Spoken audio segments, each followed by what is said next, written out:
Good evening and welcome to, this is the umpteenth number, I forgot to count. It's the Eastbourne Parkrun Lockdown live stream. My name's Ray Whitby, I'm from the YouTube channel Aspiring Runners, and whether you're joining us on YouTube or you're joining us on Facebook, you are very welcome on what is outside very dark and a little bit too cold for me evening, but it promises to be a fun show. We've got a couple of guests coming in, but what I want to do straight away is bring in our new run director for this evening. Unfortunately, Simon can't be with us. You've seen this guy before. His replacement is eminently qualified to take his spot. So if you can just join me in welcoming Mike. Good evening, Mike. How you doing? Good evening. Yes, I'm a little tired from my Beachy Head half marathons, but yeah, I'm great to be here and stepping into Simon's shoes. So, well, got to say, you look absolutely fantastic. I think if I had done a half marathon, I'd want to claim bragging rights and, of course, at least 24 hours of total servitude from my family. But you seem to have just taken this in your stride. No, I didn't feel like that on the course. It was a brilliant course, and it was my first competitive real race, as I call it, since obviously the COVID lockdowns and things. It was such a lot of friendly. Must have been 500 or 600 runners. I think it looked like that. I haven't even looked at all the results yet, but. Well, that's quite a turnout. I know it was very well attended last year, but they had obviously the two disciplines set off together. That was the full marathon and the 10K. And now they've broken it up a little bit. And there was obviously a lot of contention as to whether it should run, whether it shouldn't run. But it sounds as though you've had a fantastic experience today. I mean, the things to take away, really, I felt safe throughout. The social distancing was brilliant. And I met a lot of park runners on the course actually, and saying we missed park run. That was quite a lot. Where it was Eastbourne, Friston, up top of Buttsbrow. It was there was a few shout outs for missing park run. Yeah, and it is unfortunately one of those sad tales where we got very close. And it should have been the end of this month, wasn't it? And unfortunately, it was just taken away one day later. But we are definitely, of course, following government guidelines and the best advice that we've got coming through. And the people, wonderful directors and managing people at Parkrun HQ are obviously making the wisest possible choices. I know it's frustrating for us park runners. We are a community. We want to get out there, but so we have to find other ways to engage. Of course. Yeah, and I think this was engaging, and it was a phased start, so there was no mass start. So everyone was socially distanced. There were rules. The code of conduct was very explicit. There was only one bit where you weren't able to overtake, which was just on a bit of Willingdon, the old Willingdon Road, which was a narrow path, which was about 1.5 miles long. The rest of it you could overtake because it was the downs. We're blessed with the downs and wide space. Yeah, so it's good. So. Yeah, it's fantastic. And just say, viewers, be great if you could actually comment if you're joining us live. Tell us, what have you been up to? Were you part of the Beachy Head half marathon today? If so, yes, how did you fare? How did you get on? Or if not, what did you do as an alternative to the park run? Unfortunately, myself, I've actually come down with some kind of illness over these past couple of weeks. It's actually wrecked my 1K sprint challenge that I was doing. 4 weeks of training, sort of hopefully culminating in somewhere just over 3 minutes, probably about 3.5 minutes for my 1K time. But I've just been wiped out completely. So it's pretty sad. And the smallest violin in the world is playing just for me. I can hear it now. Yes. But this is the challenges that we face. So I'm hoping within a couple of weeks, I'll be right as rain and back into it. So yeah, please comment away if you're joining us on the live stream. But if you're also catching up and you're watching us on the replay, thanks also for stopping by. Please do comment away beneath the video itself on YouTube or on Facebook, and we'll pick up those comments over the next couple of weeks. Just coming up on the show, we should mention that we do have somebody who is eminently qualified to talk about our icebreaker. So I'm going to bring up the slide that's basically going to say, how do you lace yours? Hopefully it's not too cryptic. How do you lace yours? Mike, how do you lace yours? I think mine are Chris starts at the top of the shoe and it's a crisscross shape, I think. Very standard. But do you go from the outside in or do you go from the inside out? Oh, I don't know. You'll have to fetch them and find out. They're not on your feet. No, they are. I mean, they go like that. They go outside in, actually, I think. That's how they go. And then that way up to the top and then out. But I don't use those extra holes at the very top. You know, the ones by your ankle, the ones that the extra, there seems to be 2 holes for extra fatness. I don't use those 2 holes.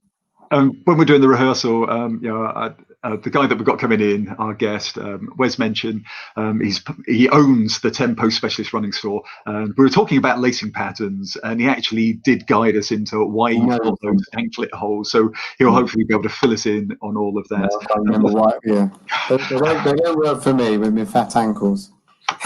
Just to bring in some of the comments, Matthias Whitby, yes, my son, thank you for joining me. Goodness, he looks young in that photo. He says, do a knot, make a bow, and then tie both bows together. Well, that's different. I don't think I've ever taught him that. I think he was only used to Velcro, and just Velcro. Well, it must be his mother who's taking very good care of him. Yeah. We do need to push him out the door and get him running again. That's why we need parkrun back when it's safe to do so. But I think it's great if we just get on with a little bit of the news catch-up. Running news. What do we have? We have got a Parkrun HQ. Mike, do you want to just give us the lowdown of what's happening, please?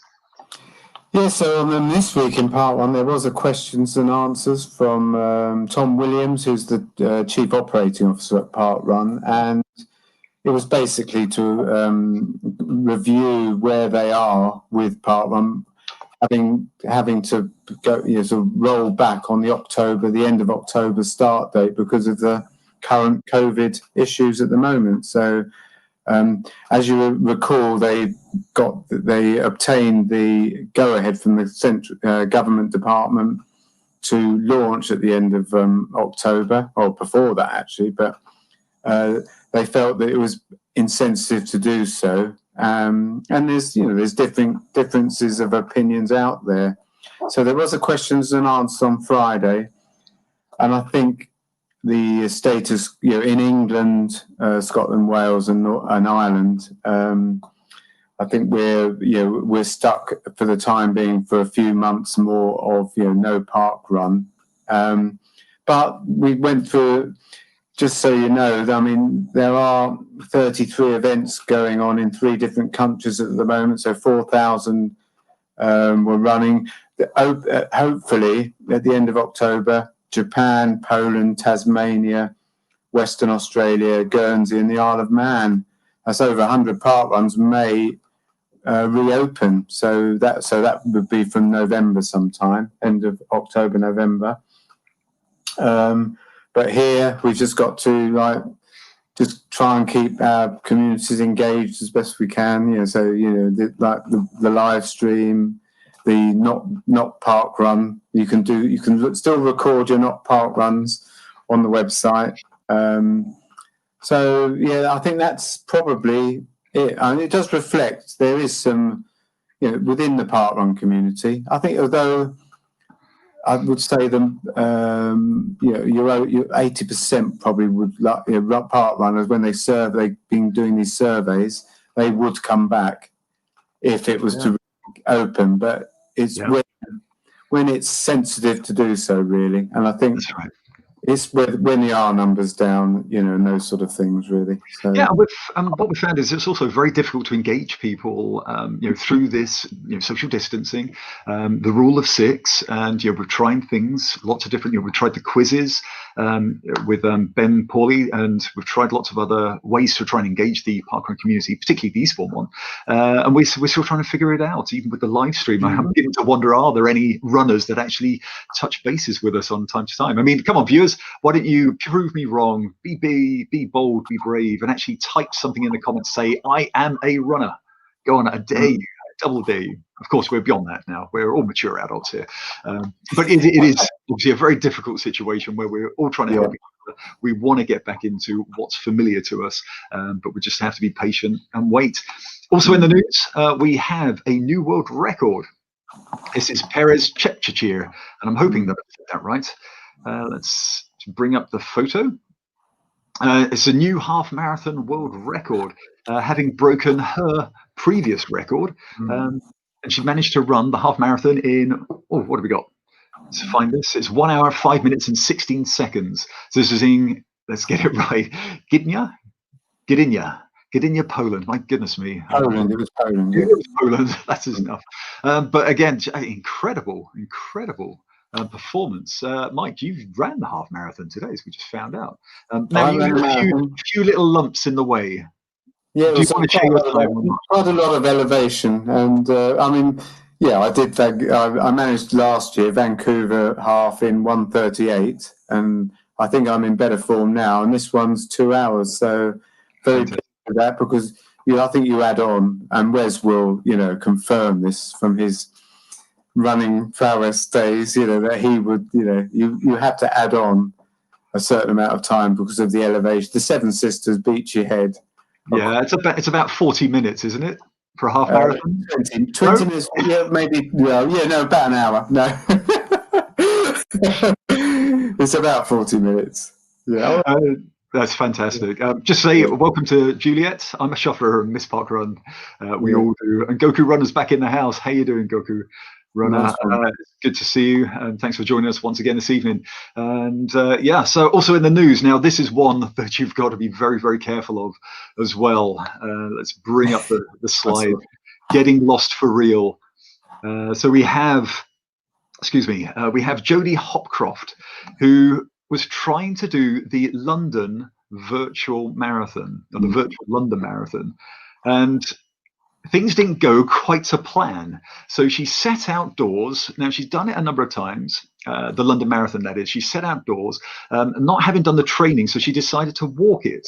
But she was doing it on part of charity, so very worthwhile. She had to complete the 26.2 miles in order to raise the money. So she had the app, downloaded it, but unfortunately, as soon as she stepped outside, the GPS connection was a little bit iffy, shall we say. So it wasn't quite tuned in. The problem was it was then not recording all the miles that she was actually walking. And it took her a little bit longer than 26.2 miles in order for the app to have registered with the connections of GPS, intermittent as they were, before she finally racked up sufficient miles, it thought, that qualified her for the London Marathon virtually.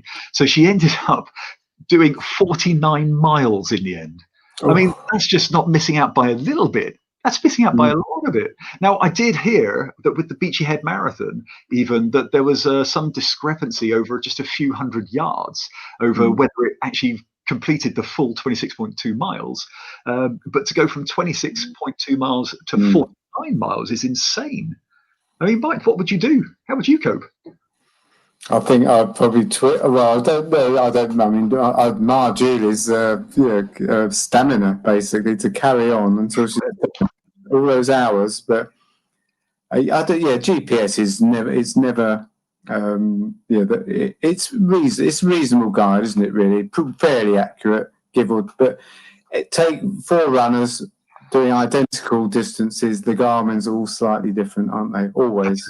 That's it. But this is not just a little bit out, but well done to her. So Beachy, because you're going up and down, I'm not sure, but you never quite read on the Garmin or on these Strava. The Strava and the Garmin for a start. So by about, like 30 meters or something, so whatever it is. And so the marathon's probably a bit similar. So whether it's as the crow flies or whether it's up, the up and you're probably doing further. And I think with erosion, the state of the changing environment between the years as well, depending on how much rain has actually fallen within those 12 months, I think the course does get subtly affected anyway. And I recall last year they had changed the course because there was extensive rain for 2 months prior to the event. So we wheeled around in a different way. It's close enough. Yeah. And maybe, just maybe, following into our next news item, what we actually need to see is a better running incentive. And with this news item, it was just, I don't know, astounding, frightening. And he managed to catch this on film. Now, this is a gentleman called Kyle Burgess over in Utah in America, who was out for a run. And he came across an interloper that suddenly made things a little bit more interesting. So catch a load of this. No, go away. Go away. No. No.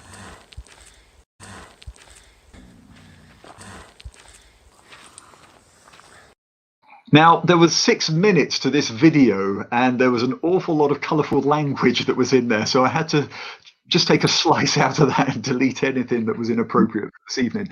But that's scary. And I've seen photos of cyclists that are being chased by grizzly bears over in America. But this one, that puts the willies into me. I'd really, really would make me run quicker, but then you turn your back and you never know what's going to happen next. I mean, what's the most dangerous thing you've come across, Mike, when you've been running?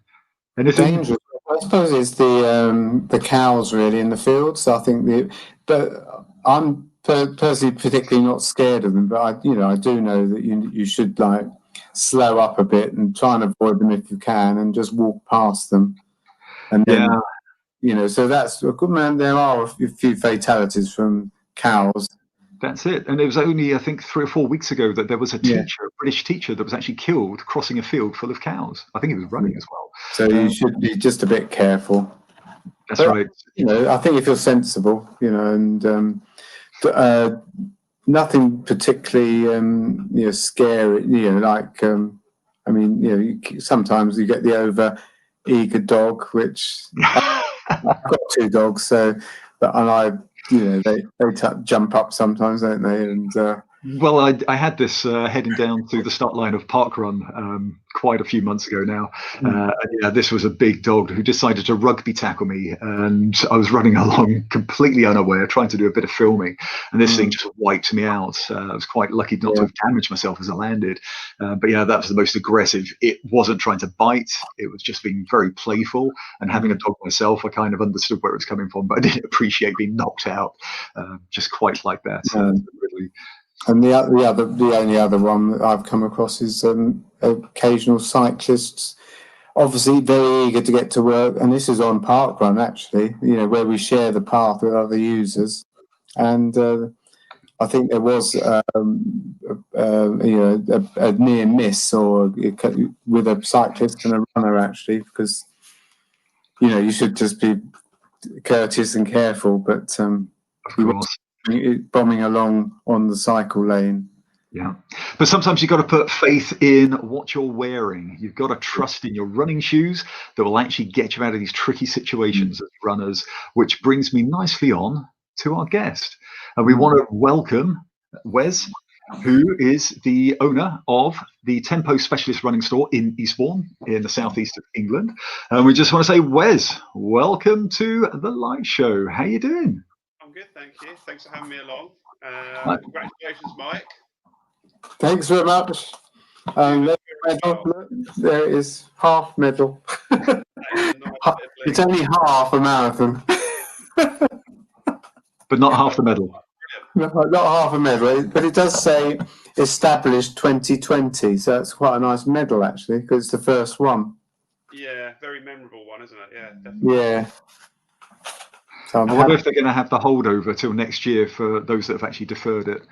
They'll keep those 2020 medals for next year. Yeah, they might do. Yeah, because you'll be doing it next year, won't you? That's right. And I think, Wes, you're also up for next year as well. You've deferred yours? Yeah. Looking forward to it next year. Everything Mike said's been really positive. So, yeah, can't wait. Looking forward to it. Yeah, fantastic. And Wes, it's great to have you on the show. I wonder if you could just give us a little synopsis of who you are and your connection with running, please. So background, I used to be a teacher, did lecturing, and then took the plunge about 6-7 years ago to start Tempo, which was very nerve-wracking, and then from there we sort of developed the Tempo Triathlon and Running Club. I personally really enjoy the triathlon and running scene, love taking part in events, and so helping others through sort of the coaching side of things as well. Fantastic. And could I just ask you, what was the incentive of opening up a running store? Well, my background, my teaching was I was actually a business teacher, and then when I was working in Brighton College, we were giving students funding to start their own businesses, and I just got this real urge to start something I was passionate about and really interested in, and hence the running shop came about. So yeah, that was it really. Yeah. And obviously there are lots of shops out there that can sell running shoes, and going into somewhere specialist is a very useful thing for those that may be uncertain about what they should be putting on their feet, and why it is important to have somebody who knows what they're talking about to do that. I'm just wondering, and I think there is also another store in there, we won't give that name away, in Eastbourne, maybe a competitor. I'm sure you guys probably get along. I know you probably compete against each other in the triathlons. I was just wondering, what would you say sets you apart? Do you have your unique selling point? What sets Tempo apart from anything else in the southeast of England? I think, it's based on building that personal relationship with someone. Definitely, we try and spend a lot of time with the customer, finding out about injury history, what their goals are, their running needs, etc. And then it's also just having that little bit of scientific knowledge as well, with the gait analysis and footwear, etc. That inside knowledge that just gives you that little bit more of a sort of specialist service, that bespoke service, and and then adding that community feel to it as well, where we encourage people to come along if they want to come to our Tuesday sessions, or whether it's to an Eastbourne Rovers session, just having these links with the clubs and things like that, trying to build that community aspect to it. Hopefully it will work and continue to work for the future. So fantastic. And could I just ask, how things through the lockdown? Has it been quite an impact, or you've almost seen no change? I guess you're doing some online sales as well to carry you through, or is it just everything's all live? No, I don't. I don't sell online actually. I think that's the service we offer. We'd rather speak to people in person, and the most important thing is actually get the correct fitting of the footwear, because we see quite a lot when people come in and they may have bought online, they're getting problems like black toenails or blistering and things like that. During the actual lockdown itself, we adapted, and what I was doing was I was driving out to customers with a range of footwear, so they could try different sizes on and different models.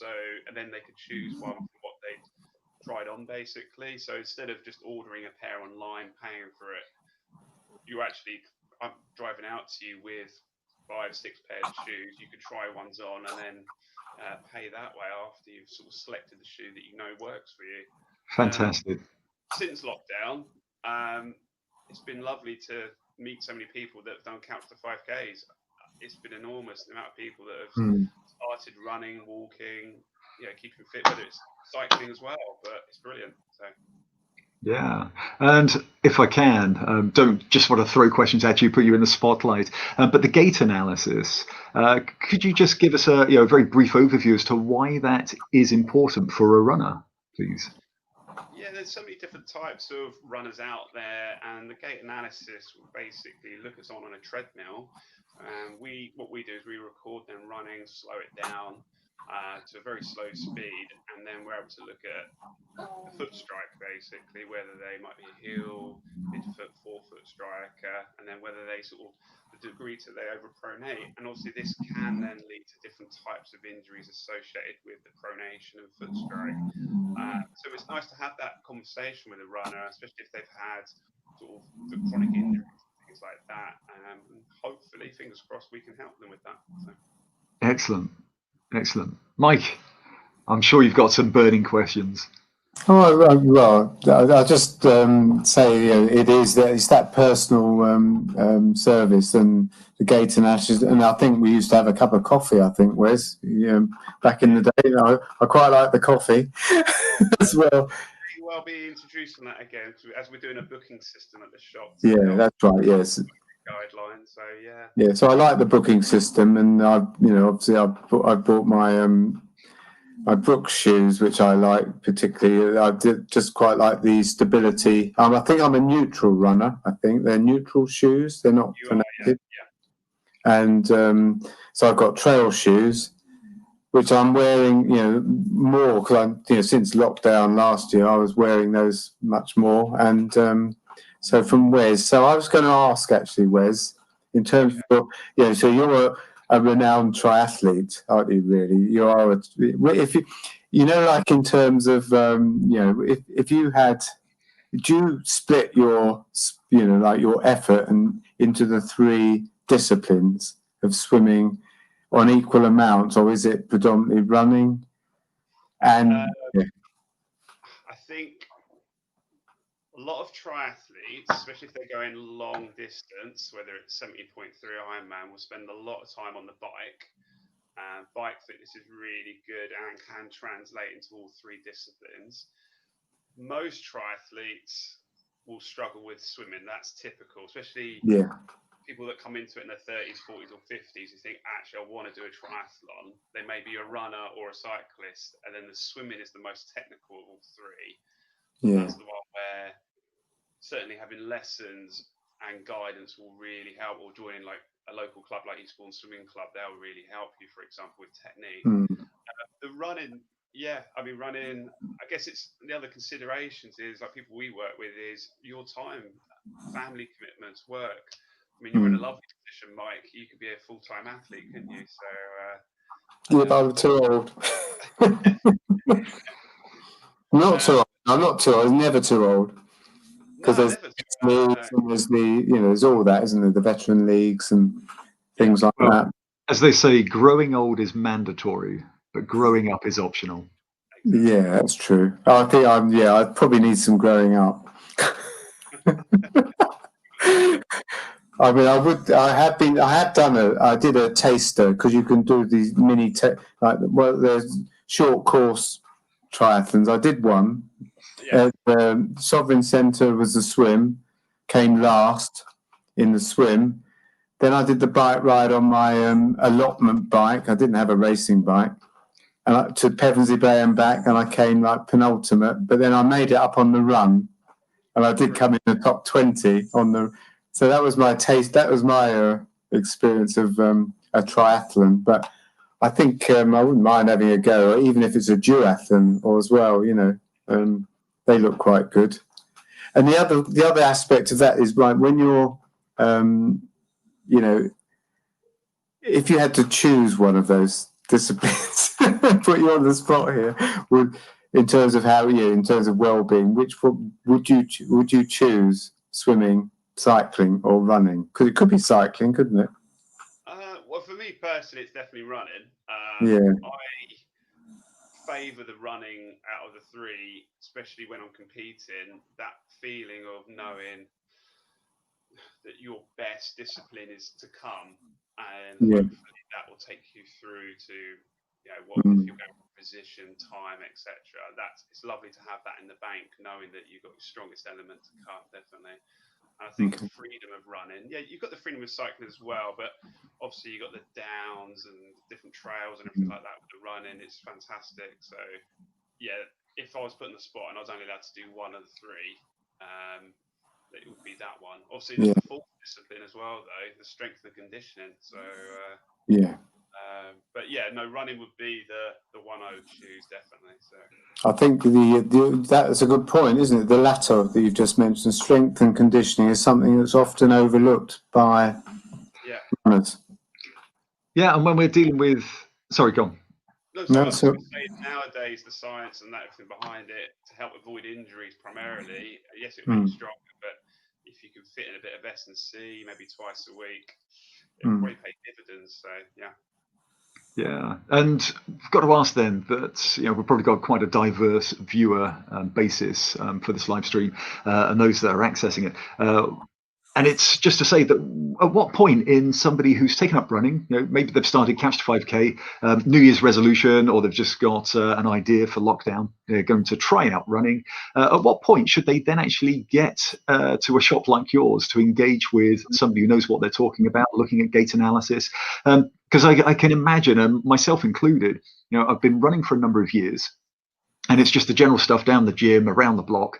And never once did I think, I need to go and find somebody who can actually analyze my running form, make a few recommendations, not just on how badly I'm running, but also on the kind of footwear that needs to be attached to me.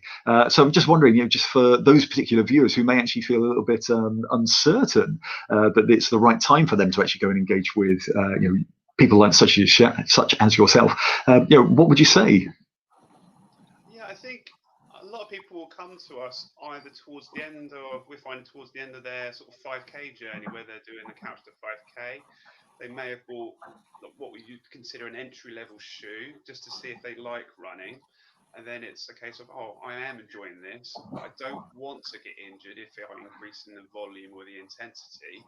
So then it's worth spending that little bit more on a branded shoe, something like Brooks and that, for example, where you're spending a little bit more money, you get a little bit more durability out of the shoe and hopefully prevent injuries. And hopefully it's that building block where you do the 5K, and a lot of people will then choose to do a 10K or aspire to do a half marathon or even a full.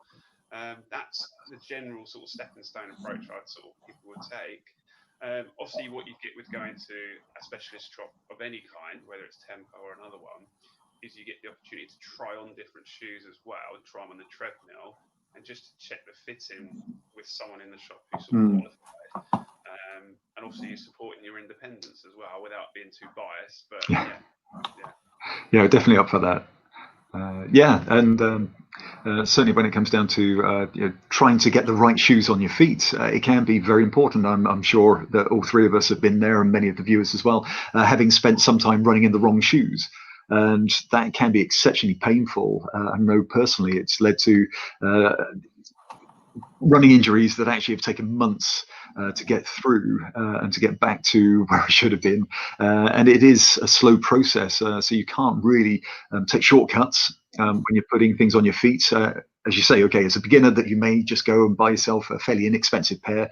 Do you actually like the sensation? Do you like getting out there? Do you like the running experience? But then you find that actually you've still got to make some wise choices, that even when you're splashing out, that you're getting the right footwear that suits your running style. But I've got to ask this one question. Sorry, it's just popped to mind. It's this whole idea of minimalist versus maximalist. Now, I believe the hype. I'm sorry, I'm just one of those suckers that when I see something brand new and shiny, and it comes with those advertising slogans of "you can run as fast as Usain Bolt," I'm game. I'm ready for that. Ready with my credit card, ready to splash out. Unfortunately, that's the kind of guy I am. And I then found these Hokas. Now, I'd actually had the trail version. I've got the crikey, I was trying to remember exactly which version. So I had some trail shoes, and they were absolutely fantastic, bulletproof, really loved them. And then went to buy the Clifton 6s, and that was a big, big mistake for me. So they're the maximalist heel. And then others were saying, oh, well, that's going to have all sorts of impact. What you should be doing is running in minimalist. If not, just run barefoot. Just out of curiosity, I mean, have you got any insight, Wes? I think if you go back a little bit, there was the book written by Chris McDougall, Born to Run. You've probably heard about it or talked about in the past. And he sort of built up the whole running barefoot or in sandals, adopted by many Americans. Then it came over here, and there was a big craze about running barefoot. And then there was this big spike in stress fractures, Achilles injuries. And now it's gone the other way again, where cushioned shoes has been identified to help sort of prevent injuries, definitely. With regard to the Hokas, yeah, I've worn the Hokas. I've worn the Hoka Torrent shoe. I wore it for Beachy Head last year. Got on well with it. And it is very subjective. That's when people come in the shop. You know, someone might say, oh, my mate's told me to get a Hoka. Brilliant. But does it suit your running style? You know, and you only get a real opinion of a shoe after you've worn it many times, especially when you sort of mold it into the shoe. And you gain that experience of running over years that you kind of become accustomed to the brand or the models that you like. And I know Mike likes the Brooks brand, and they are very popular, definitely. And then it's a case of loyalty to the brand and what works for you. But in terms of the minimalist, if people do want to take that approach, I would just approach it with caution and take a step back in your running if you were to go down that, because obviously you're retraining the muscles and the tendons in your body, and it's worth getting strong. Start from scratch, really get strong first. Yeah, it's a tricky one. I'd honestly say be careful, but yeah, with caution. Yeah, I think they say that about any aspect of any training, isn't it? That you build up slowly, you don't overdo it, and try and protect yourself, looking for those warning signs. So yeah, it's very wise, very sage advice. And yeah, I was just thinking about it was the speed goats that I had, the Hoka speed goats version 3, and they were absolutely fantastic. Absolutely loved them. Ran the Beachy Head marathon last year in them, and they were bulletproof. Absolutely enjoyed it.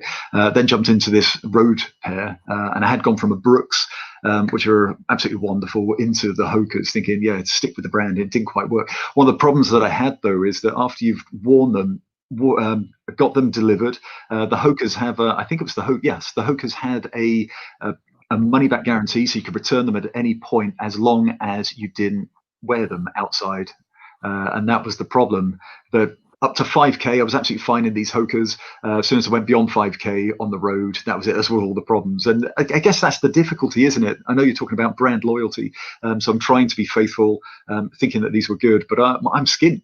I've got no money, so it becomes a bit of an investment, hoping that this thing would last for a year, maybe eke out, and 2 years if I could. So it is tough. It really is tough, and we're all looking for what is the best running shoe to put on your feet. But I guess that we have to come back to what you said earlier, having that connection with a shop, a specialist shop that can analyze you and what you're doing, make that advice, and hopefully support you through it. It's been invaluable. And I remember that took my daughter down to your shop a couple of months back, and we got her a beautiful pair of Brooks. I'm actually very jealous. I wish I could have them for myself, but her feet are too small. And it was great that she's young. She had never actually got onto a treadmill before, so it was all a bit of an interesting experience. But it was Jason who was serving her, absolutely fantastic. Was able to reassure her, take her through the different options that were there, and just to really help incentivize her. But whilst we were there, I was dealing with patellofemoral pain syndrome at the time, and then Jason said, "Oh, but try this, this, and this." I went home and did that. I thought, wow, it works. I couldn't believe it. So it's totally and utterly recommend, and just hope that you'll keep going. We need shops like you. We need these independent retailers that have that personal attitude. Unfortunately, I don't know what's happened in society, but over the last 45 years, things like customer service, I mean, it's very, very flaky. Some get it right, some get it very, very wrong. But it's great that our experience, certainly of the Tempo store, has been fantastic. Yeah, I mean, fingers crossed. I mean, that's what I sort of. It's not just a shoe you're buying, is it? Hopefully you're getting the knowledge, the service, and then the option of if you want to come running with us as well. We'll always try and help you if we can. It's that sort of whole approach to everything, and giving a bit of advice through our experience on injuries, helping with advice on training, etc. That all comes with purchase, hopefully. Fingers crossed for the future. Yeah, and do you think, from your experience, Wes, that we tend to wear our shoes too long and they wear out longer than they should be for safe running? Because I probably am guilty of that. But I like that you keep on a car tire that when it's time to change your car tires. And can that lead to increased injuries just by wearing shoes beyond their safe and functioning? Really, that's just a quick, interesting point. No, definitely. Sort of research again shows in a good cushioned, well-made shoe, a ballpark figure, and there's a few variables that affect this, but a ballpark figure for mileage in a shoe is 400 to 500 miles. And I know on Strava that you can put in the new shoe as soon as you've started running, then that'll account for all the miles that you've done in the shoe. What happens beyond that figure, research shows that people will start to get a few niggles, basically. Depending on your running form, economy, efficiency, you may well be able to run in that shoe for longer, definitely. But then it all depends on, say someone's a very prominent heel striker, they're going to wear down the heel very quickly, and the cushioning gets more and more compressed in the shoe. A lot of people will look at the sole of the shoe for the wear. That's fine, but it's more about the inside because the cushioning is going to get compressed over time. So you're losing that depth. So then the shoe could be used for an alternative purpose, for example, like gym work. That's tends what I do with mine, or I just take them to the shoe bank, to be honest, so they can be used in a charitable cause or something like that. So, but a ballpark figure, 400 to 500, and I think a lot of your club runners are aware of their mileage. I'd say they're pretty good actually, the club runners, because they don't want to get injured. They're sort of on it, and they tend to alternate their shoes as well. They might have probably 2 on the go at least sometimes, trail and maybe 2 rows of 3. But yeah, I'd say 400 to 500 is a good rough estimate. So, yeah. Thanks for that. I should say 5 miles, really, shouldn't I?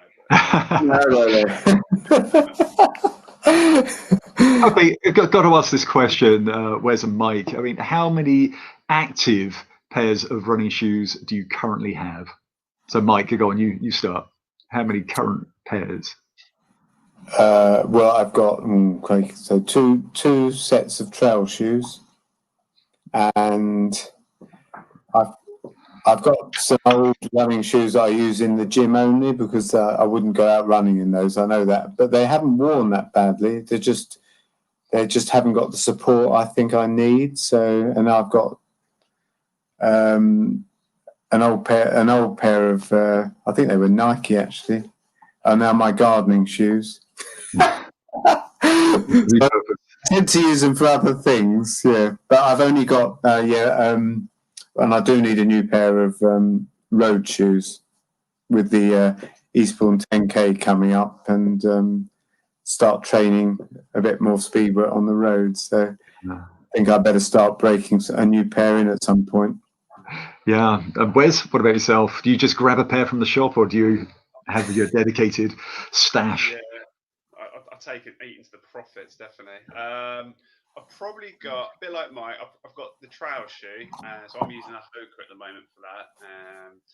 And then I've got about 2 or 3 pairs of sort of your road shoes. And what I do is I sort of alternate between a light pair for sort of the speedy sessions, and then sort of a more cushioned shoe as we're going into the winter now, so for that aerobic work. So the longer miles in a sort of more cushioned shoe. So I'm pretty good. Only about 3 or 4. Not people sometimes think you can have about 10 pairs of shoes, but you don't need that. And then I'm pretty good because I try and get rid of my old ones. The temptation is to wear an old shoe, and I've done it before, and I've come back with a niggle. So I try and move them on, and otherwise I'm just collecting the shoe like a Melda Marcos or something like that. So, well, it's very refreshing to hear an honest salesman declining sales. I mean, you could have made it up, couldn't you? Said you definitely need 8 pairs of shoes. You got to get down to us, and we'll fit you in for the other 4 pairs that you're missing. But it's great, your level of honesty. And just to bring up a comment by Brian Wynn, who says, who remembers Zola Budd? And I think that's probably the simplest footlock he could go for, because she was a barefoot runner. But I also remember that in one particular competition that she actually got spiked, and it was a disaster for her. I think she couldn't complete it. Very, very tragic. And it's something that never seemed to have taken off, certainly on the tracks. Now, whether it's just because spikes are quicker inherently, you've just got more traction, more grip, depending on whatever you're finding the weather is out there on the running track. But yeah, it's just something that she epitomized it, didn't she? But it never seemed to have taken off. I don't know many other runners that did run barefoot. Yourselves? There's a gentleman in Bexhill, you might know him, James Graham. He's always doing like Beachy Head marathon and things like that. He is a big advocate of barefoot running. It's one of those. I guess going back to the point on the track, it's that the technology now, especially with carbon, you're going to get that rebound and a slight enhancement in performance. So yeah, that's probably another reason why the barefoot has disappeared, really. So. Yeah, and it's really interesting that I've only just came across the Ecoworld Challenge. I don't know if you guys are familiar with it, or viewers out there, have you ever seen it? This was hosted by Bear Grylls, and this was set in Fiji. It's billed as the toughest adventure race in the world. And it's incredible what they actually go through. But whilst they're all bedecked in, mostly the very latest running gear to try and get them through all sorts of conditions, and it's absolutely horrific what they put themselves through. But they were actually using the locals as guides, and also almost like Sherpas. And the Fijians, those that were helping out, they're all barefoot, running across all sorts of terrain, including very sharp rocks. And it just didn't seem to faze them. So it's obviously something that you just can get used to, but as you say, slow but surely you can adapt yourself. I think you've just got to develop that very tough skin layer on the bottom of your feet, I think, especially running around the towns we live in. You've got to be very careful, haven't you? So, yeah. Yeah, and I've just got a correction. I think Brian's absolutely right. Mary Decker, I think, was the one that we got spiked. Maybe that's just getting my neural wires crossed. It's late in the evening, or maybe it's just getting to that point in my life. So, Wes, you're talking about a little bit of a mention about charities, and it'd be good really to understand that you also set up your own running events on behalf of the shop. That you have put them on in the past. You had one recently, but you've now delayed it. Is that correct? Yes, we normally at the end of September every year we hold the Tempo 10K, so held on Eastbourne seafront. But obviously, with everything that's happening in the world, we made the sad decision this year to effectively cancel it. But fingers crossed, if everything in the world improves, we will be back again next September. But it's been a nice fixture on the Eastbourne sort of running calendar, well supported by local runners, and people like Mike always help out volunteering, and we try and do a little bit for charity through it as well. It's been good, yeah. And we also previously we've done the last leg relays, so a little bit of a twist on a standard sort of relay event where you still have 4 members in a team. You each run a leg, it's about 3K, and then you run the 5th leg as a whole team, and it's the time of the last person in your team crossing the line. So inevitably, you always see a lot of shouting between team members, but no, it's good fun. It's just trying to bring everyone together, keep the cost down as much as possible. That's what it's all about, really. It's not about profit making or anything like that. It's just trying to get people to run and that.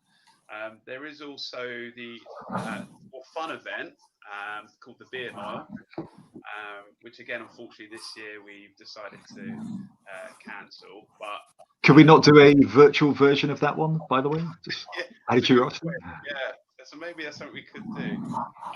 But we normally hold that at the Eastbourne Sports Park, and again, the proceeds, all entries go to Wilfred's for that one. But people like to dress up for that in dinosaur costumes, Mario, Simpson. It's good fun. So, yeah, good fun.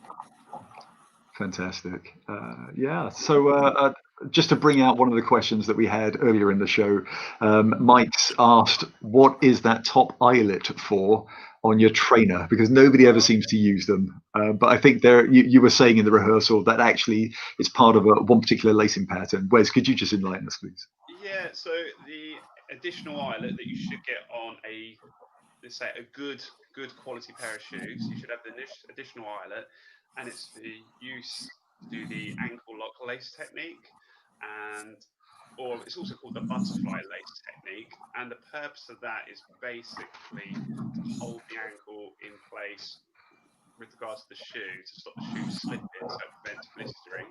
It also takes a bit of tension away from the Achilles, but it also allows you to have a little bit of toe box room in the shoe, so your feet aren't rubbing or you get black toenails. So it just effectively holds the ankle in place.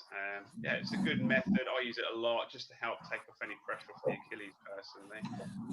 It's quite a good sort of method to use for runners. I'm sure if they Google it, it'll come up and they can sort of have a look themselves. But no, it's a nice little method to use. If it helps that prevent injury, why not go for it? So yeah, okay. Just finding the one that actually works for you. Yeah, I was quite surprised that when I Googled lacing patterns for running shoes, just how many came up there. I mean, talk about naive, and I was thinking, oh, well, maybe 1 or 2, but I think I counted about 10 or more. It's just incredible, the variations that you can get. I don't know, and I'd just say that it was 10 that are actually practical. Obviously, you can come up and be very creative and tie all sorts of wonderful knots. I know the Boy Scouts, when back 30 plus years, that you practice all these different types of rope knots.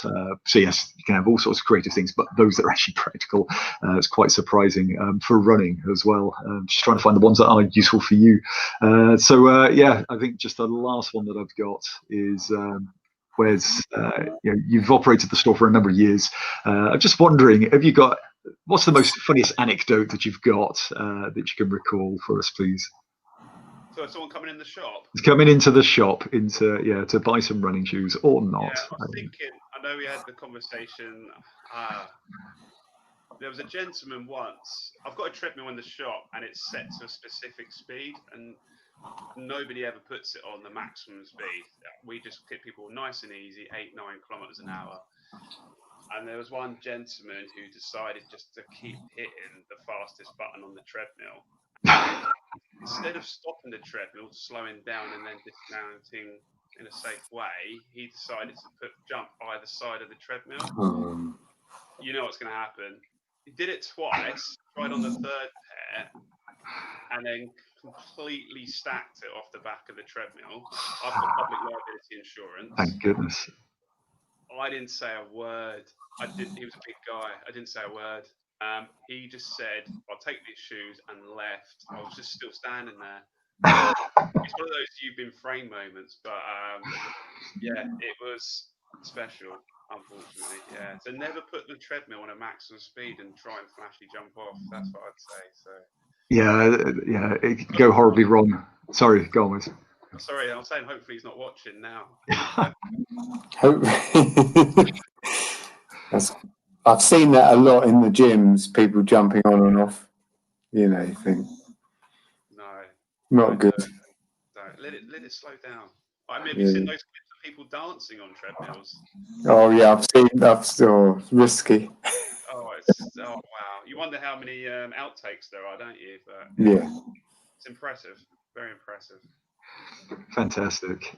So I think my last question is, having to jump back to the hosted running event. So just remind us, what is the next one up that Tempo are hosting? Have you got something in the diary at the moment? Well, in these times, what we've been doing is trying to keep people motivated. So in October, we're doing 3 challenges.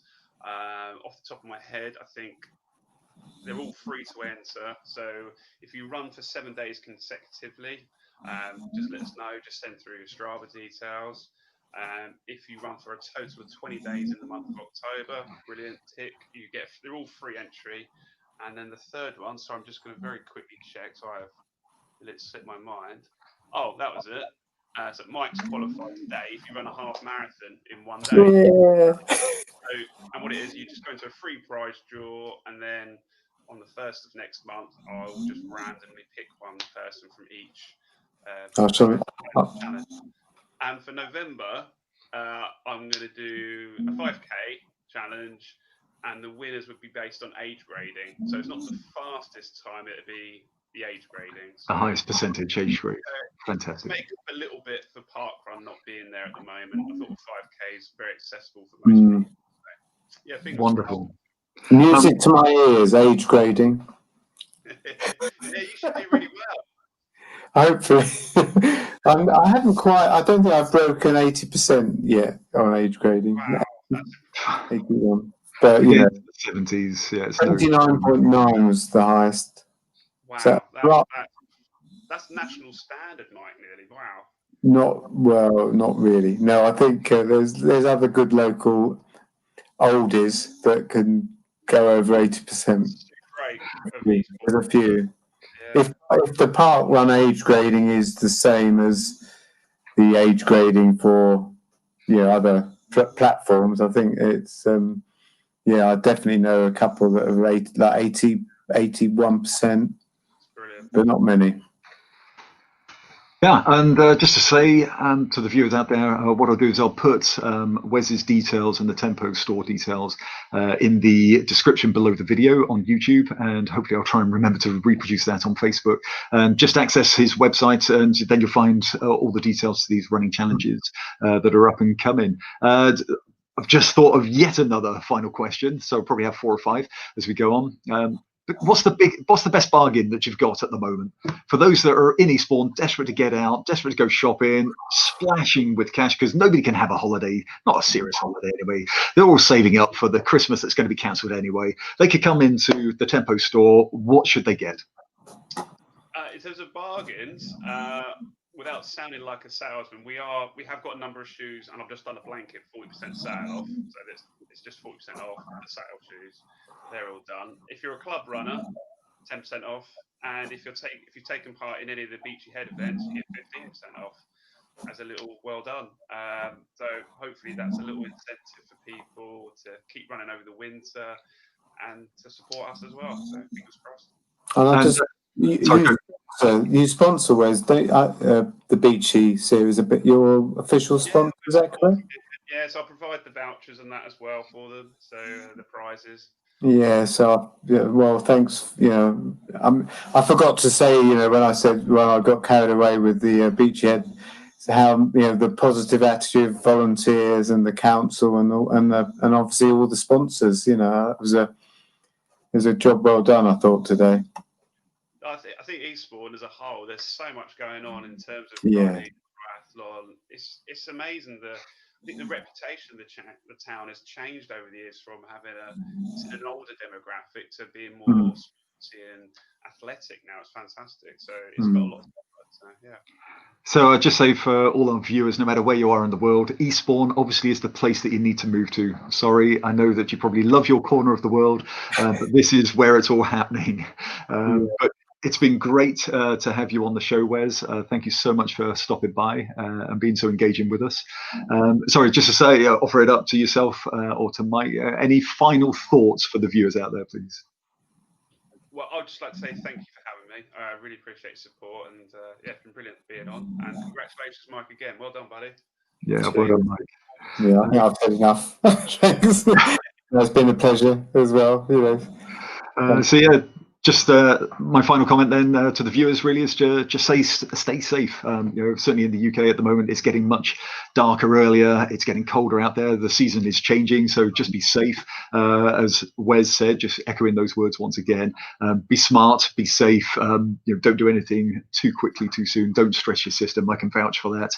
But just try and remember why you're out there. Why are you running? Hopefully, it's for the enjoyment as well. Don't ever lose that incentive, that enthusiasm to get out there and just enjoy the running experience.